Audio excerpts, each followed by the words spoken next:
네, 안녕하십니까. 반갑습니다.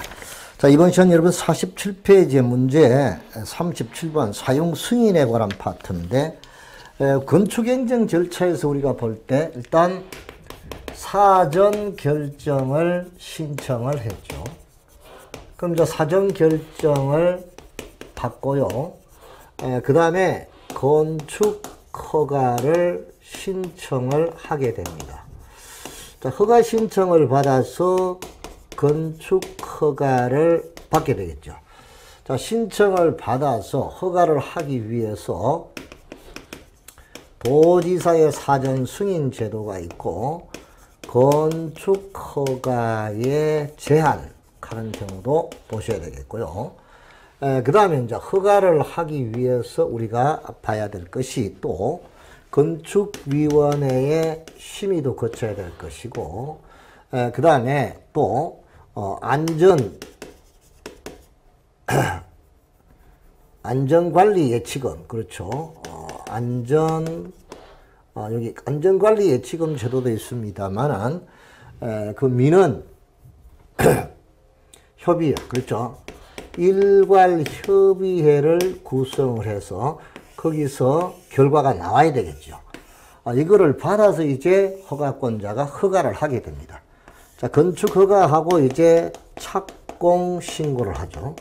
그 다음에 이제 공사가 완료가 됐다. 자, 완료가 되게 되면 이제 사용 승인을 받게 되겠죠. 사용 승인의 신청을 받아서 사용 승인을 하고요. 그 다음 사용 승인을 받고 건축물의 유지 관리 행위를 하게 되겠죠. 자, 이 과정이 전체적으로 우리가 이제 건축에 관한 모든 절차다 이렇게 보시면 되겠습니다. 행정 절차다 이렇게 보겠죠. 자, 여기서 이제 사용 승인이라는 게 나오는데 공사가 완료가 되면 사용 승인을 신청하죠. 사용 승인 신청의 대상이 일단 허가받은 건축물, 신고한 건축물, 허가받은 가설 건축물이죠. 허가받은 가설 건축물에 공사가 끝났다. 이러면 무조건 사용 승인을 신청해야 된다. 이게 사용 승인 신청 대상이죠. 사용 승인 신청 대상하고 착공 신고 대상이 똑같아요. 그래서 허가받은 건축물, 신고한 건축물, 그 다음에 허가받은 가설 건축물에 착공을 하고자 할 때도 착공 신고해야 되고, 착공해서 공사가 완료되면 사용 승인을 신청한다. 그럼 착공 신고 대상하고 사용 승인 신청 대상이 동일하다 이렇게 보시면 되겠죠. 그럼 사용 승인 신청을 하게 되면 사용 승인권자가 허가권자가 되겠죠. 허가권자가 사용 승인을 하는데 사용 승인 신청을 받은 날로부터 며칠 이내에, 자, 7일 이내에 사용 검사를 합니다. 사용 검사를 하고 거기에 합격한 건축물에 대해서 사용 승인서를 교부를 해야 되겠죠. 사용 승인서 교부받고 건물을 사용할 수가 있습니다. 사용 승인서 교부 없이는 원칙적으로 건물을 사용할 수 없죠. 다만 사용 승인서 교부 없이도 임시 사용의 승인을 얻었다. 그러면 사용 승인서 교부 없이도 건물을 사용할 수 있다. 이렇게 우리가 보면 되겠죠. 자, 37번 문제 47페이지입니다. 건축주가 옳은 것. 건축주가 건축공사 완료 후 그 건물을 사용하려면 건축공사 완료 이전에 공사 감리자에게 건축물 전체의 사용 승인을 신청하여야 한다 했는데, 건축주가 공사를 완료한 이후 그 건축물을 사용하기 위해서는 감리자가 작성한 감리 완료 보고서와 공사 완료 도서를 첨부하여 허가권자에게 사용 승인을 신청을 해야 되는 것이죠. 그런데 공사가 완료한 이후 건물을 사용하려면 공사 완료 이전에 감리자에게겠죠. 공사가 사용하려면 완료한 이후에 감리자에게 신청하는 게 아니고 허가권자에게 사용 승인을 신청하는 거죠. 그러니까 이거는 완전히 엉터리 틀렸죠. 2번 조경에 필요한 조치를 하기에 부적합한 시기에 공사가 완료된 건축물은 허가권자가 지정하는 시기까지 조경에 필요한 조치할 것을 조건부로 임시 사용 승인할 수 있죠. 임시 사용 승인 가능합니다. 맞습니다. 허가권자가 법령에 정한 기간 내에 사용 승인서를 교부하지 않은 건축주는 그 건축물을 사용하거나 사용하게 할 수 없다. 이렇게 되어 있는데, 자, 원칙적으로 사용 승인서 교부 안 받고는 사용할 수 없습니다. 그런데 7일 이내에 사용검사에 합격했는데 사용 승인서를 교부하지 않았다거나 그 다음 임시사용 승인을 받았다거나 이럴 때는 사용 승인서 교부 안 받고도 사용할 수 있는 거죠. 그러니까 이것 또한 틀렸습니다. 사용 승인의 기간은 사용 승인 신청을 받은 날로부터 15일 이내에 했는데 사용 승인은 7일이라 했죠. 그러니까 틀렸고요. 주택법에 가면은 우리가 사업계획 승인, 거기는 사업계획 승인의 경우는 거기는 15일이지만 건축법은 7일이다 하는 거 알아두시고, 사용승인서 교부 전에 공사가 완료된 부분의 건폐일, 용적률 등의 법령 기준에 적합한 경우 허가권자는 직권으로 임시사용을 승인할 수 있으며 그 기간은 1년 이내로 한다 했는데 임시사용 승인의 기간은 자, 몇 년입니까? 2년 이내가 되겠고, 다만 안방공사 등 대형 공사다 이럴 때는 그 기간 동안 연장할 수도 있다 하는 거 알아두시면 되겠죠. 그러니까 여기는 1년 틀렸죠. 그래서 정답은 옳은 것은 몇 번이냐 이 문제죠. 자, 옳은 것은 바로 몇 번? 2번 하나밖에 없다. 이렇게 볼 수 있겠네요. 자, 38번으로 갑니다. 유지관리에 관한 내용이죠. 여기서 가장 핵심은 철거하고 그 다음에 멸실 신고에 관한 경우죠. 자, 철거는 철거 예정일 3일 전까지. 자, 멸실은 멸실 후 30일 이내. 요거 여러분들 반드시 기억을 해두고 가야 되겠죠. 자, 특수구조 건축물 고층 건물의 소유자나 관리자는 유지 관리하는 경우 건축물의 제설, 흠통, 청소 등에 관한 사항에 포함된 유지 관리 계획을 마련해야 되고요. 허가권자는 단독이나 공동주택의 소유자나 관리자가 효율적으로 건물을 유지관리할 수 있도록 건축물의 점검 그리고 개량 보수에 대한 기술 지원 정보 제공을 할 수 있습니다. 좋아요. 아주 좋습니다. 옛날에 공동주택만 관리했는데 앞으로는 이런 단독주택에 대해서도 이러한 집단적으로 관리할 수 있도록 이런 근거를 마련하고 있다. 이렇게 보면 도움이 되겠네요. 자, 4번 기존 건물을 철거한 대제 새로이 건물을 축조하는 행위는 재축에 해당이 되며 했는데, 자, 기존 건축물의 철거를 한 대지에 새로이 건물을 축조하는 것은 이건 재축이 아니고 뭡니까? 이거는 개축이겠죠.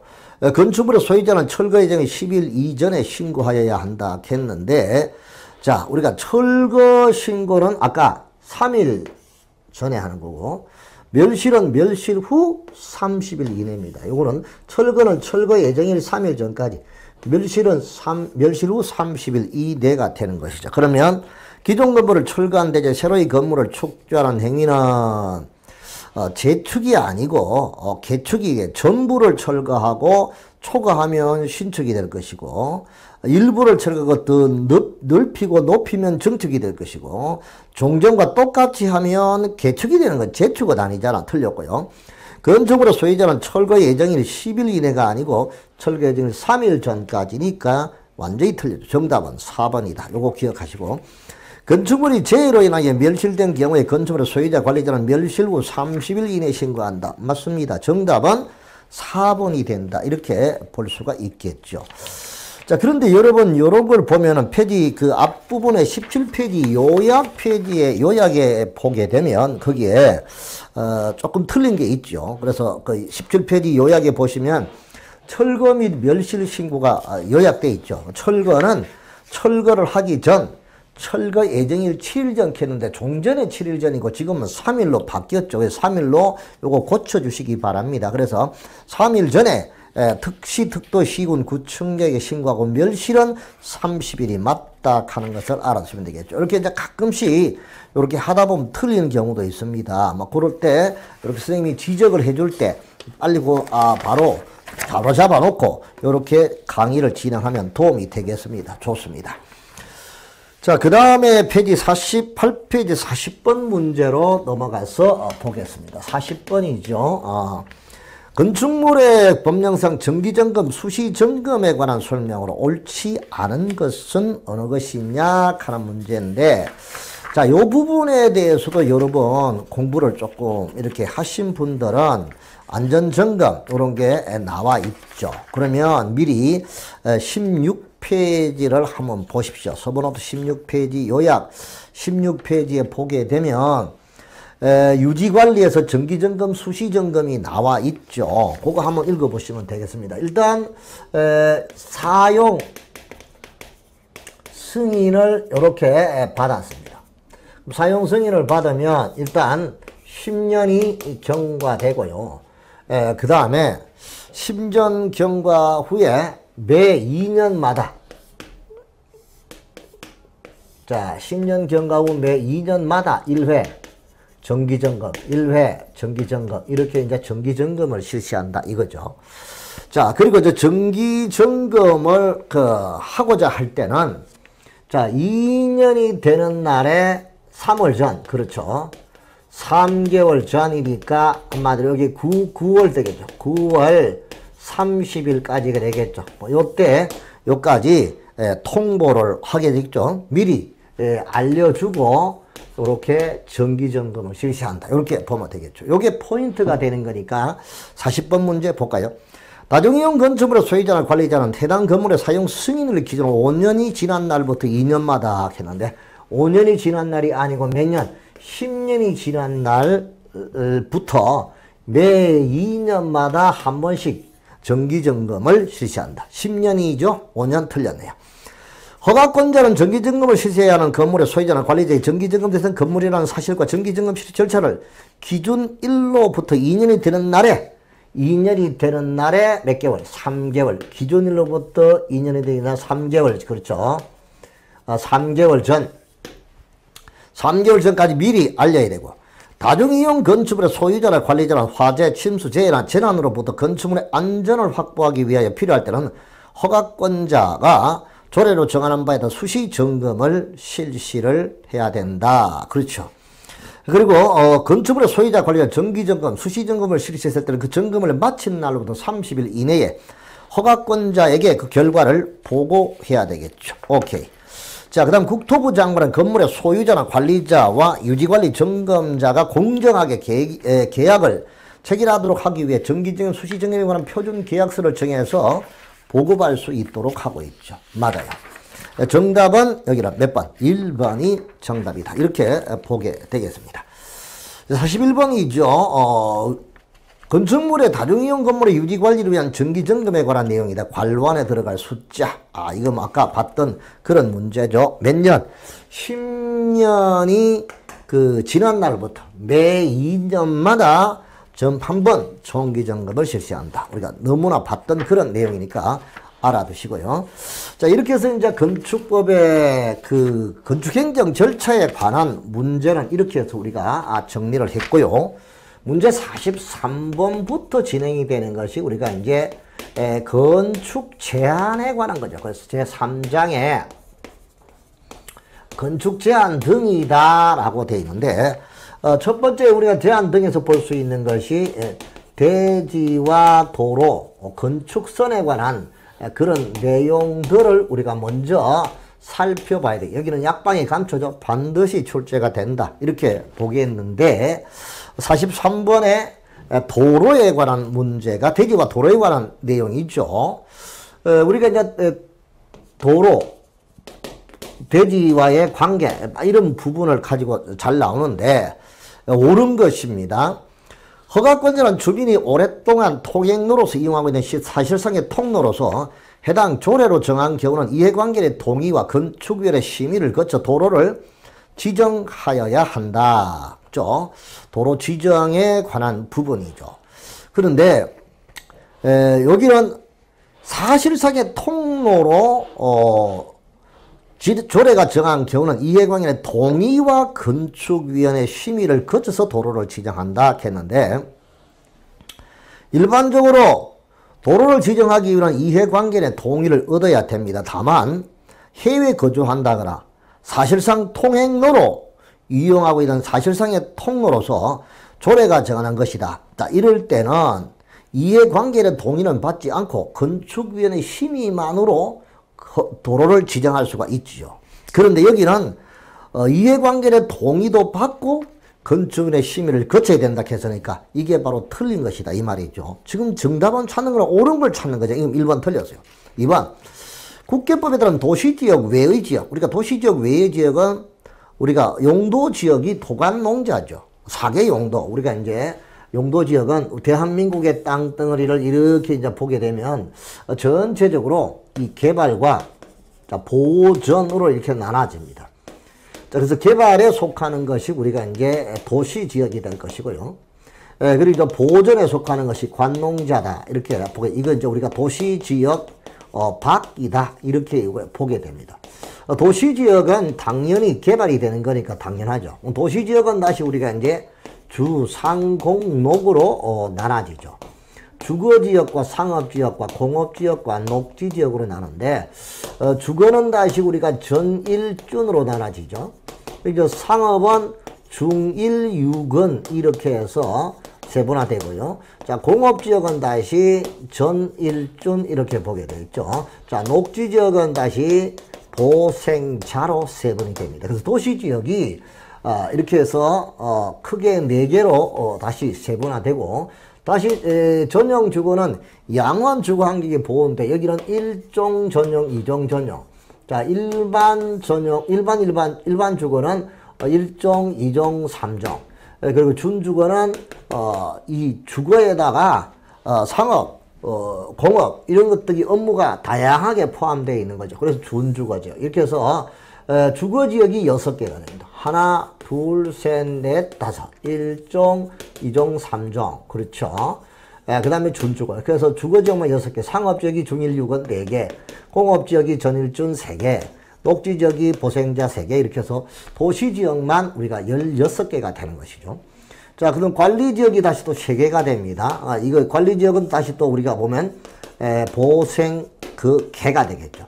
보존관리, 생산관리, 계획관리 이렇게 해서 이제 3가지로 세분되고 농림하고 자연환경 보존 이렇게 해서 용도지역이 21개가 되는데 도시지역 외의 지역은 이 관농지역, 관리와 농림과 자연환경 보존지역 도시지역 외의 지역이죠. 그러니까 도시지역 외의 지역에서 도로의 교차각이 90도이며 해당 도로와 교차하는 도로의 너비가 각각 6m라면 도로 경계선의 교차점으로부터 도로 경계선에 따라 각 3m를 후퇴한 두 점을 연결한 선이 건축선이 된다라고 했는데 지금 이 문제는 지금 뭐 어디서 느닷없이 이렇게 끄집어냈을까요?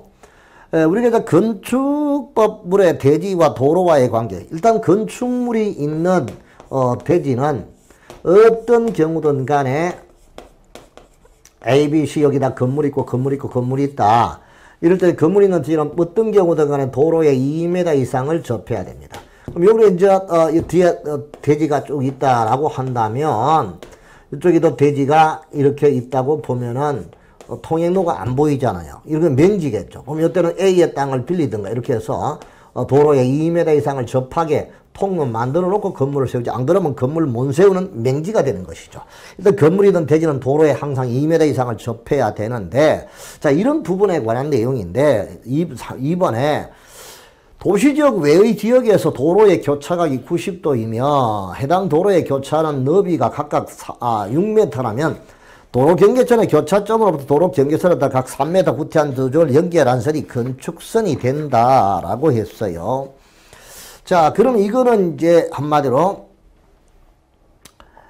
교차하는 도로의 그 건축선에 관한 부분이죠. 그럼 건축선에 관한 부분은 4.3, 3.2, 3.2, 2.2. 자, 이게 이제 우리가 모퉁이 도로의 건축선에 관한 경우가 되는데 각이 90도 미만이고 여기는 90도 이상 120도 미만. 자, 이 경우죠.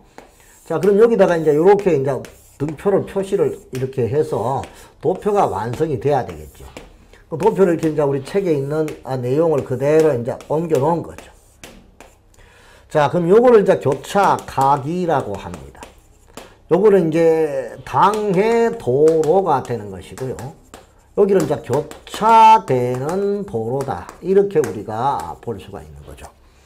자, 그럼 여기는 이제 6m 이상 8m 미만, 4m 이상 6m 미만, 6m 이상 8m 미만, 4m 이상 6m 미만, 자, 6m 이상 8m 미만, 4m 이상 6m 미만입니다. 자, 모퉁이 도로의 그 건축서이라는 것은 바로 이런 경우를 볼 수 있겠죠. 자, 여기 A 대지가 있습니다. 차가 이렇게 와서 이렇게 꺾을 수는 없으니까 이게 각이 90도라고 한다면 여기 꼭지점에서 일정한 거리, 꼭지점 일정한 거리 두 점을 요렇게 해서 잘라지겠죠. 그래서 이제 교차점에서 도로 경계선을 따라 일정한 거리를 다음 표에 의한 일정한 거리를 후퇴한 두 점, 요 점과 요 점을 연결한 선이 건축선이다 이거거든요. 근데 이 도로가 반드시 8m 미만이어야 합니다. 그렇죠. 8m 미만이어야 하는데 여기가 6m가 되고 여기가 4m라고 보죠. 이걸 당해 도로라고 이걸 교차되는 도로로 보든지 그거는 뭐 당교 뭐 그 상관없습니다. 그렇죠. 뭐 교차든 뭐 당해든 상관없습니다. 자, 어쨌든 간에 이 경우가 되는데 여기서 우리가 본다면 이 도로가 당해 도로고 이게 교차되는 도로가 4m. 각이 90도로 켰으니까 90도 이상 여기서 봐야 되겠죠. 90도 이상. 자, 여기. 자, 그럼 여기는 90도 이상이고 당해 도로가 6이니까 6m 이상 8m 미만. 여기죠.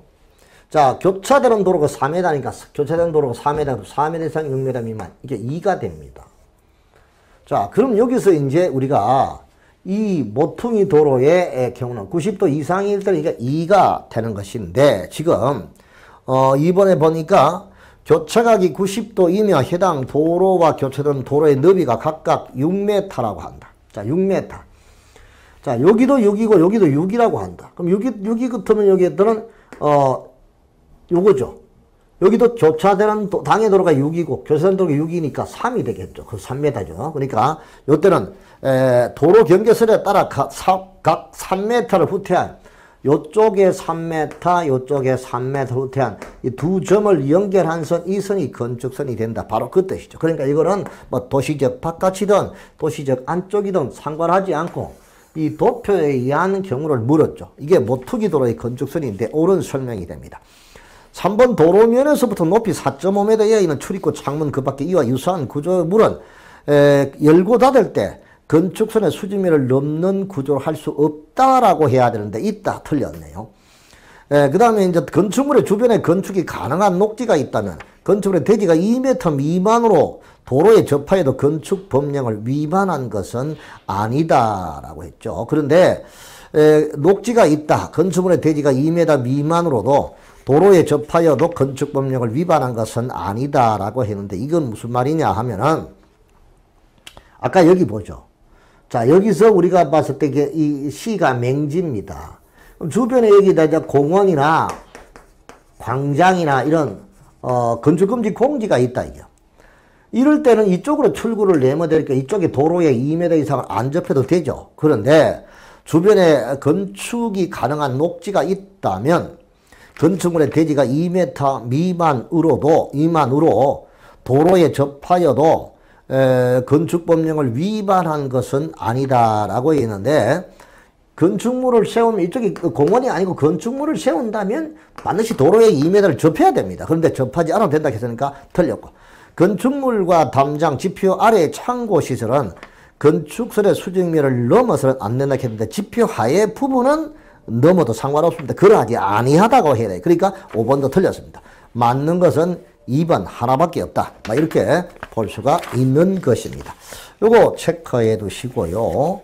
그 다음에 44번의 문제는 건축물의 대지가 도로에 접해야 하는 경우 연면적의 합계가 5,000제곱미터의 공장의 대지에 접하여야 하는 도로의 기준으로 옳은 것은 어느 것이냐라고 했는데요. 일단 이게 일반적으로 건축물이 있는 대지는 도로에 반드시 2m 이상을 접해야 됩니다. 자, 그런데 여기 건축물이 있는 대지가 있는데 여기가 건축물의 연면적이 자 2000제곱미터 이상이다.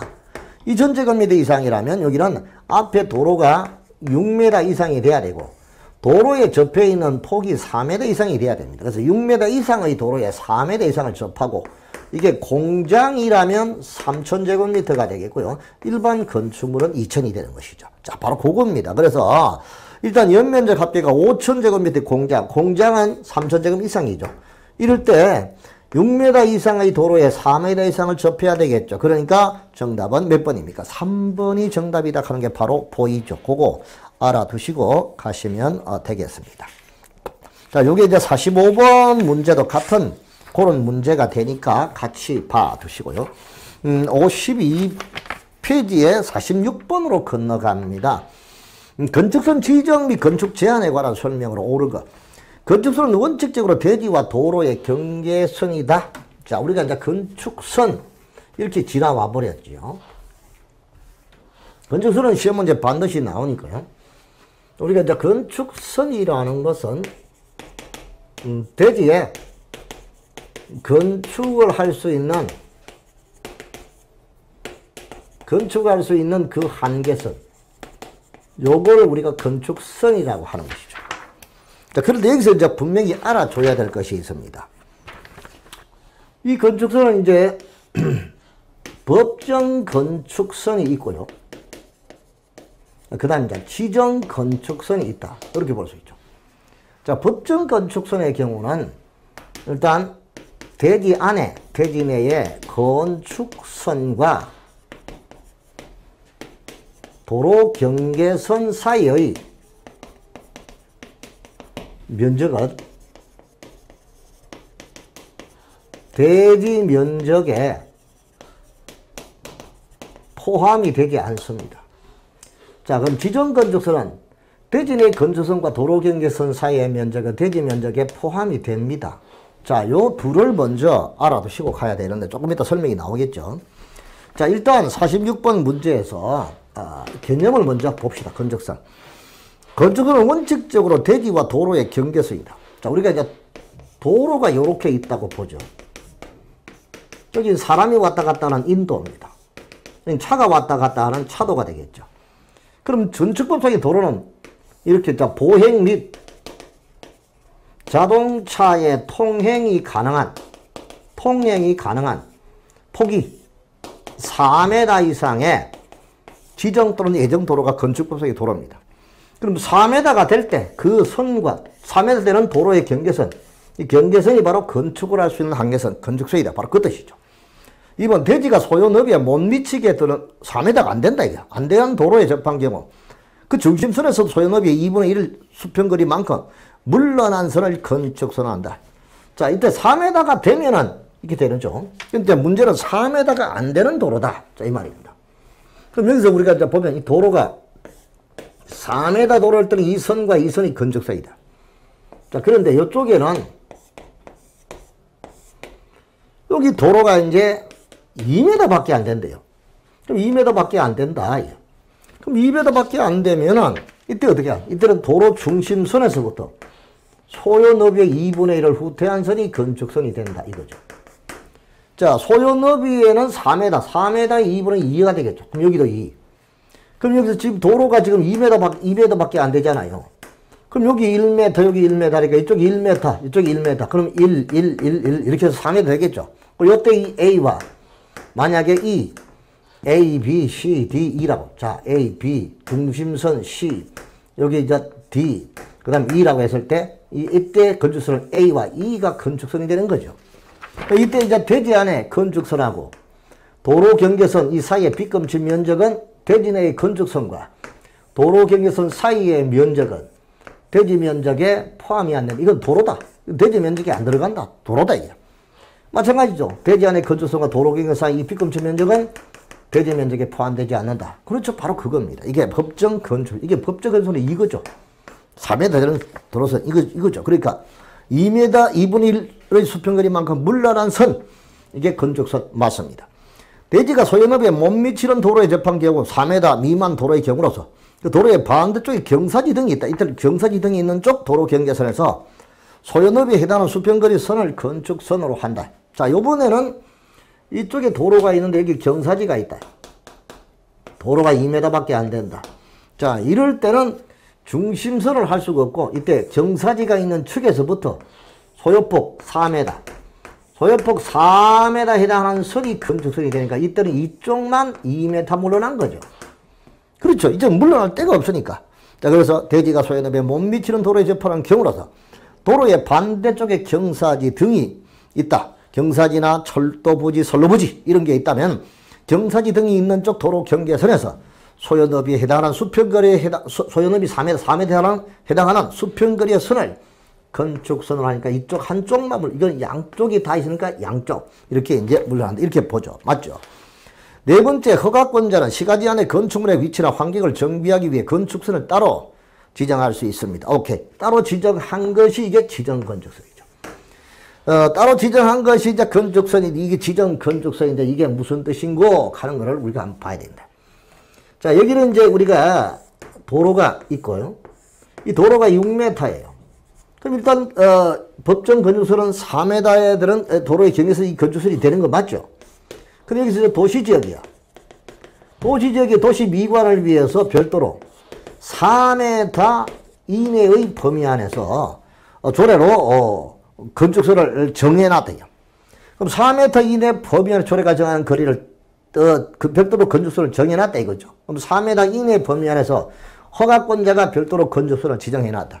그럼 여기 원래 원래 건축선이니까 이게 법정 건축선이 되겠고, 요거는 허가권자가 별도로 지정했으니까 이게 지정 건축선이다. 자, 이때는 대지 안에 이 지정 건축선, 대지 안에 건축선하고 도로 경계선 사이에 요 빗금친 면적은 이거는 대지 면적에 포함이 된다라고 했죠. 이건 이제 대지가 되는 거예요. 도로가 아니라 말이에요. 이거는 대지가 되는 거예요. 이거는 도로가 아니다. 이거는 대지다. 이 말이죠. 그렇죠. 그래서 허가권자는 시가지 안에 건축물의 위치나 환경을 정비하기 위해 건축선을 따로 지정해놔죠. 이때 지정해놓은 건축선과 도로 경계선, 이게 법정 건축선, 이게 지정 건축선.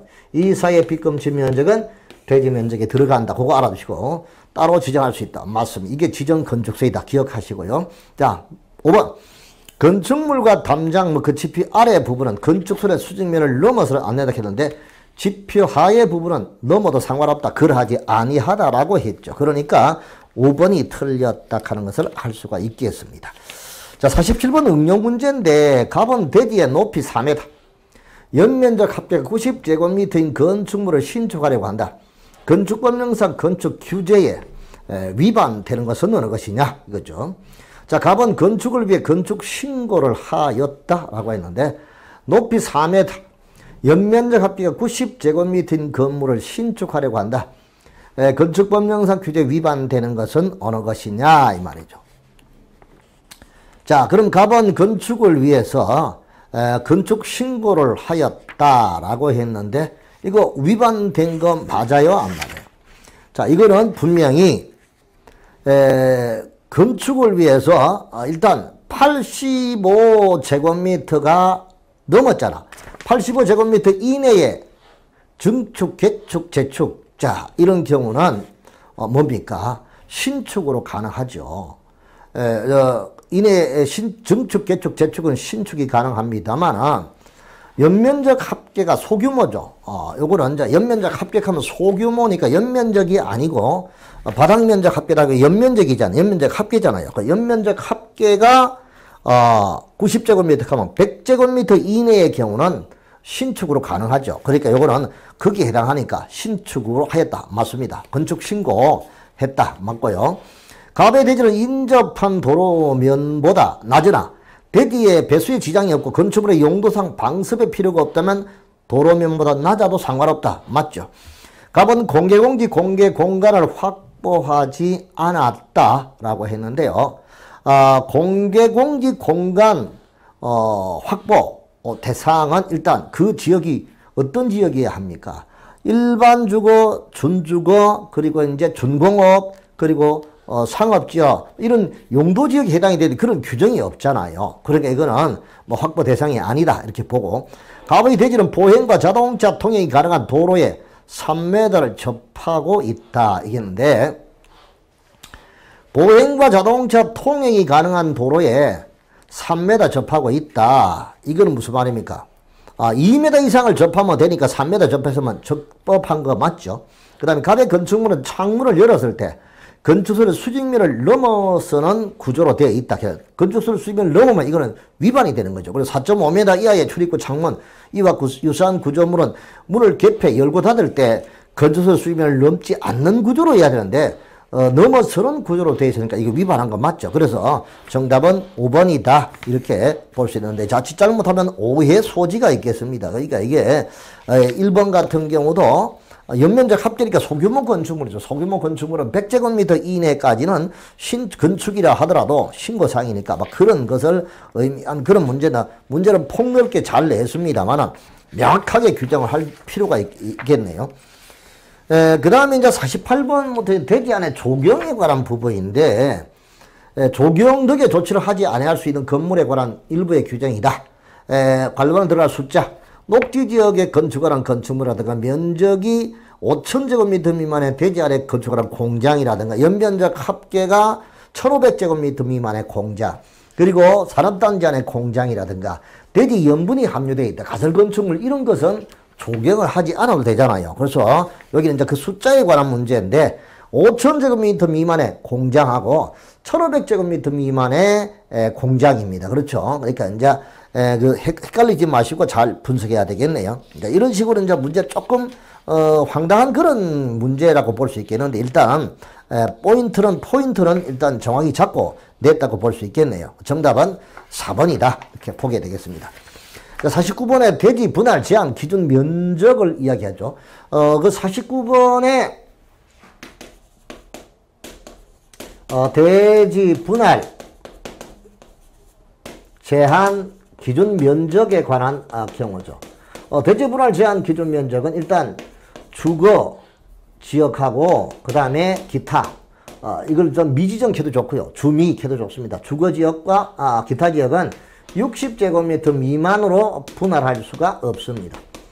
그 다음에 상업과 공업지역은 150제곱미터 미만으로 분할할 수 없고, 자, 녹지지역은 200제곱미터 미만으로 분할할 수가 없죠. 그래서 주기 60, 상공 150, 녹지 200 하는 거 우리가 노래 부른 거 생각이 나죠.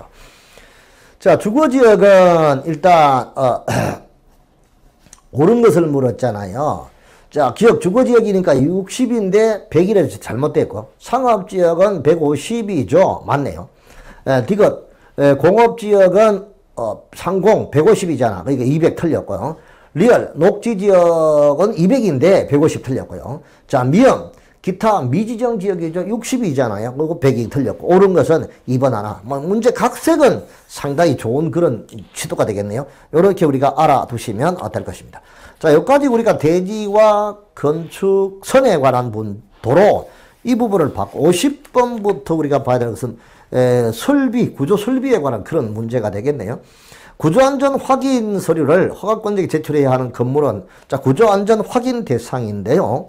자, 층수가 1층인 건물, 그리고 연면적 300제곱미터인 건축물을 켰는데 일단 층수가 2층 이상의 건물입니다. 이거 바뀌었죠. 원래 3층인데 지금은 2층으로 바뀌었습니다. 그리고 연면적이 원래 1000제곱미터에서 지금 500제곱미터로 바뀌었죠. 500제곱미터. 높이 13m, 처마 높이 9m 이상의 건축물. 그렇죠. 그러니까 여기서 옳은 것은 구조안전 확인을 거쳐야 할 대상은 개별 요건이니까 그 중에 어느 하나에 해당이 되면 되는 거죠. 그래서 4번에 처마 높이가 9m 이거는 해당이 되죠. 그리고 5번은 경과는 10m니까 9m 대상이 아니고, 연면적이 500인데 300 아니고요. 층수가 2층인데 1층 아니고요. 그렇죠. 그래서 정답은 4번이다. 이렇게 볼 수가 있는 것인데요. 자, 요 부분에 대해서도 여러분, 앞부분에 요약된 부분을 한번 보게 되면, 요것도 이제 미스프린트에 발견이 됐죠. 페이지 20페이지를 앞부분 한번 보시면 20페이지 보면은 거기에 건축물의 구조 설비, 구조 안전 확인이 나오죠. 그래서 층수가 요거 2층은 맞고요. 2번에 연면적이 1000제곱미터 요거 잘못됐죠. 원래 1000제곱미터 지금 500으로 바뀌었잖아요. 그래서 이제 요 해석 부분은 맞고 여기는 틀렸죠. 그래서 여기는 연면적이 1000제곱미터를 500으로 수정해서 이렇게 학습을 해야 됩니다. 이렇게 틀린 거는 내가 치트 때 이렇게 정리를 해서 뭐 얘기를 해주고 갈 테니까 걱정하지 말고 강의를 들으면서 이렇게 보면 돼요. 문제 해석은 제대로 나와 있으니까 해석대로 보면 됩니다. 그렇게 알아두시면 되겠죠. 정답은 아까 몇 번입니까? 4번이 있죠. 처마 높이 9m. 이거 대상이 됩니다. 그죠? 나머지는 다 대상이 아니다. 이렇게 보면 됩니다. 51번도 이제 뭐 같은 문제니까 뭐 그렇게 기억을 해 두시고 가시면 되겠습니다. 자, 그래서 여기도 역시 1000제곱미터가 아니고 500이니까 개정된 거를 얘기한 거라고 볼 수 있겠죠. 자, 52번 피난시설에 관한 설명을 옳지 않은 것. 피난층 외의 층에서는 피난층 지상으로 통하는 직통계단의 거실을 각 부분으로 가장 가까운 거리에 있는 계단에 있는 보행거리가 30m 이하가 돼야 된다라고 했는데, 자, 일단 이렇게 한번 봅시다.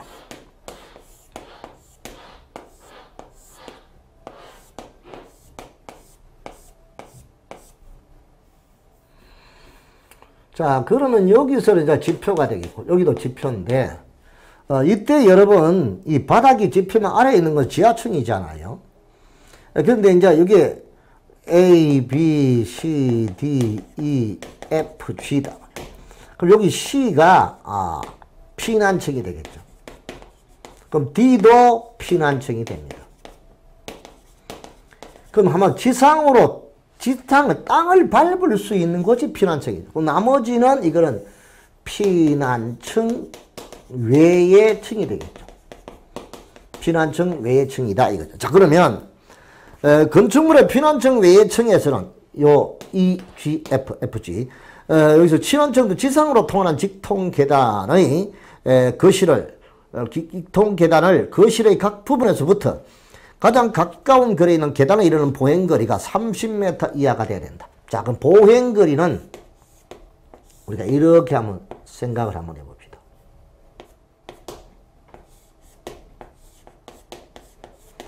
자, 이렇게 이제 건물이 있다, 룸이 이렇게 있다고 보고요. 다 막혔어요. 여기가 출구 딱 나와 있습니다.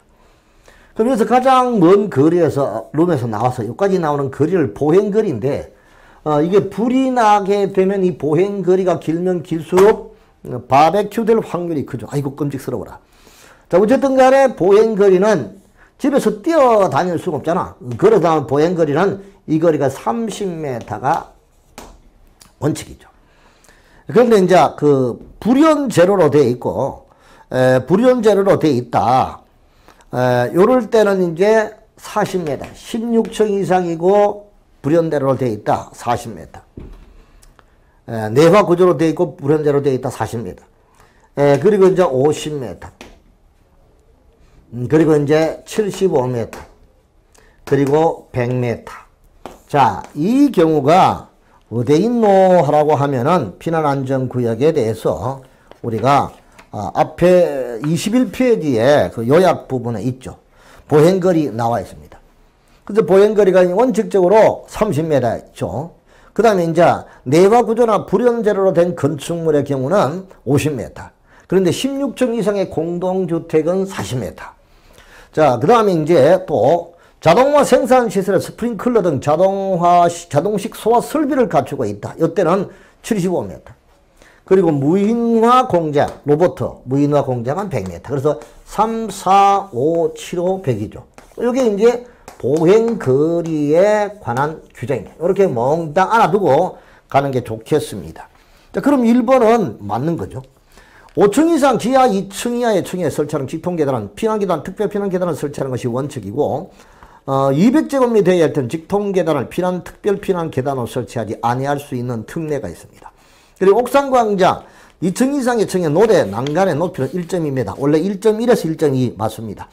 10층 이상의 건축물로서 10층 이상인 층의 바닥면적 합계가 10,000제곱미터 이상 11층이죠. 11층 이상 건물로서 11층 이상 층의 바닥면적 합계가 10,000제곱미터 이상의 건축물의 옥상에는 대피공간 이와 같은 그 헬리포트를 설치를 하도록 되어 있죠. 그러니까 헬리포트를 설치를 해야 됩니다. 그래서 이 5번은 11층으로 고쳐야 돼. 그래서 틀린 것은 5번이 정답이다. 이렇게 볼 수가 있겠습니다. 좋아요. 이렇게 해서 이제 보시고 그 다음에 57페이지에 54번 구조와 재료에 관한 설명 뭐 이런 거는 이게 문제를 많이 풀려고 애쓰지 말고 앞부분에 요약되어 있는 부분을 한번 정리하고 가는 게 제일 좋겠습니다. 그렇죠? 이것도 뭐 기본적으로 옳은 건데 방화지구 안에 있더라도 54번에 도매시장의 용도로서는 건축물로서 그 주요 구조부가 불연제로 된 건축물은 주요 구조부와 외벽을 내화 구조로 하지 않을 수 있다. 일단 주요 구조부가 불연제로 되어 있대. 그럴 때는 내화 구조로 하지 않을 수 있는 그런 특례 규정이 있는 것이죠. 그래서 이거는 이제 맞는 거로 볼 수 있겠고요. 방화지구 안에 공작물로서 지붕 위에 설치되어 있는 모든 간판 광고탑은 주요 구조는 난연 재료가 아니고 이건 뭡니까? 불연 재료로 해야 되겠죠. 난연이 아니고 불연. 그렇죠. 그래서 틀렸고요. 인접대의 경우 직선거리 2m인데 요거 2m 이내인데 3m 잘못됐고요. 출입이 가능한 옥상 광장에 높이 1m 난간을 설치할 때 건축법에 저촉되지 아니한다 했는데 자 난간 2층 이상의 층에 노대라 그 밖에 이와 비슷한 그 주위에 높이 1.2m 이상의 난간이지 1m가 아니잖아요. 그래서 틀렸고 5층 이상의 층을 식물원의 용도로 쓰는 경우는 피난용으로 쓸 수 있는 광장을 옥상에 설치해야 된다 했는데 이때는 자 동식물 전시장이나 동물원 식물원은 제외한다고 되어 있죠. 그런데 동식물원 개설이니까 이게 잘못됐죠. 그래서 5번도 틀렸고 옳은 것은 1번 하나밖에 없다. 이렇게 볼 수 있겠습니다. 그 다음에 이제 56번에 방화의 장애들 용도 제한 뭐 이런 거는 그냥 문제를 설렁설렁 풀어도 될 것 같습니다. 57번에 승강기에 관한 경우는 뭐 승용 승강이 있고 비상용 승강이 있는데 승용 승강이 6층 이상으로서 연면적이 얼마 2,000제곱 이상의 건축물의 경우는 승용 승강기를 설치해야 된다. 비상용 승강기는 높이 31m가 넘는 건축물에는 비상용 승강기를 설치한다. 그것도 별도로 구분하시기 좋겠죠. 58번으로 가면 됩니다. 범죄 예방 기준에 따라 건축해야 하는 건물이다. 다음 중 그 대상이 아닌 것겠죠. 국토부 장관은 범죄를 예방하고 안전생활 환경을 조성하기 위해 건축물 또는 건축설비 이런 대재관한 범죄 예방 기준을 정하여 고시할 수가 있습니다. 그러한 그 대상 건축물이 어떤 것이냐 500세대 이상의 아파트라든가 또는 소매점이라든가 다중생활시설이라든가 고시원 같은 경우 있죠. 그리고 이제 문화집회, 교육연구시설, 노유자 수련, 오피스텔, 숙박시설 중 다중생활시설 막 이런 것 등이 여기에 해당이 되는데 그 대상이 아닌 것. 자 1번, 2번 다 나와 있죠. 4번에 문화집회시설 동식물원은 제외한다 했잖아요. 그렇죠. 이렇게 관로안의 부분 이런 것을 우리가 주의를 해 두셔야 되겠죠. 정답은 4번이다. 막 이렇게 볼 수가 있겠습니다. 자, 그 다음에 59번부터는 이제 높이 제한 부분으로 가겠죠. 요거는 이제 건축법 마무리할 때 다시 그림도 그리고 요렇게 해줘야 되니까 요렇게 해서 이제 건축법에는 1장의 총설 부분의 용어 정의, 이 두 번째 건축 행정 절차, 그 다음에 이제 3번, 세 번째 건축 제한에 관한 파트에서 이제 그 구조 설비까지 우리가 보셨습니다. 자, 다음 시간에 건축물의 높이 제한, 여기서 우리가 정리를 하면 되겠는데, 이 높이 제한, 공개 공지, 특별 건축구역, 특별 가로구역, 건축 협약, 그리고 이제 결합, 이런, 보칙, 벌칙, 이런 부분을 가지고 마무리하시고, 그 다음에 건축법은 좀 주관식도 네 문제, 객관식도 네 문제 이렇게 나오니까 주관식하고 객관식을 같이 반반 이렇게 풀어봐야 되겠죠. 그런 형태로서 주관식 문제도 정리를 해줘야 됩니다. 그래서 이번 시간은 여기까지 하고 조금 쉬었다가 가겠습니다. 수고했습니다.